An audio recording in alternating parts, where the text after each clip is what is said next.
ಬಾಗಲಕೋಟೆಯಿಂದ ವಾಸ್ಕೋಗೆ ಹೋಗುವ ಬಸ್ನಲ್ಲಿ ಮೊಬೈಲ್ ಕಳೆದುಕೊಂಡ ಮಹಿಳೆಗೆ ರಾಮನಗರ ಪೊಲೀಸರು ಮೊಬೈಲ್ ಅನ್ನು ವಾಪಸ್ ಮರಳಿಸುವಲ್ಲಿ ಯಶಸ್ವಿಯಾಗಿದ್ದಾರೆ.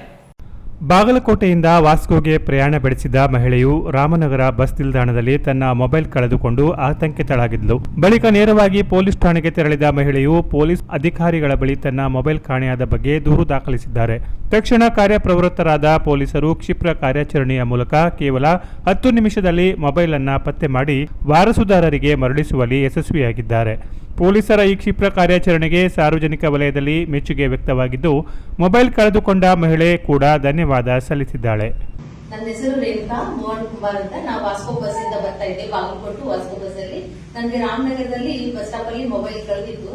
ಇಲ್ಲಿ 5 ನಿಮಿಷದಲ್ಲಿ ನಾವು ಬಂದು ಫೋನ್ ಕಂಪ್ಲೀಟ್ ಮಾಡಿದ್ವಿ ಸರ್ ಹತ್ರ ಪೊಲೀಸ್ ಸ್ಟೇಷನ್ ಅಲ್ಲಿ. 5 ನಿಮಿಷದಲ್ಲಿ ಎಲ್ಲರೂ ಹೋದ್ರು, ಪಾಪ ಹೋಗಿ ಎಲ್ಲರೂ ನಮ್ಗೆ ಹುಡಿ ಕೊಟ್ಟರು. 5 ನಿಮಿಷದಲ್ಲಿ ಮೊಬೈಲ್ ಕೊಟ್ಟರು. ಇಂಥ ನಿಷ್ಠಾವಂತ ಪೊಲೀಸ್ ಆಫೀಸರ್ಗೆ ನಾನು ನಿಜವಾಗ್ಲೂ ಸರ್ ನಾನು ಧನ್ಯವಾದ ಹೇಳ್ತೀನಿ ಸರ್. ನಮ್ದೆಲ್ಲ ಪ್ರೂಫ್ ಇದ್ರಲ್ಲೇ ಇದೆ ಸರ್. ಎಷ್ಟು ಥ್ಯಾಂಕ್ಸ್ ಹೇಳಿದ್ರು ಕಮ್ಮಿ ಸರ್ ನಿಮಗೆ. Canara plus news, Mundgod.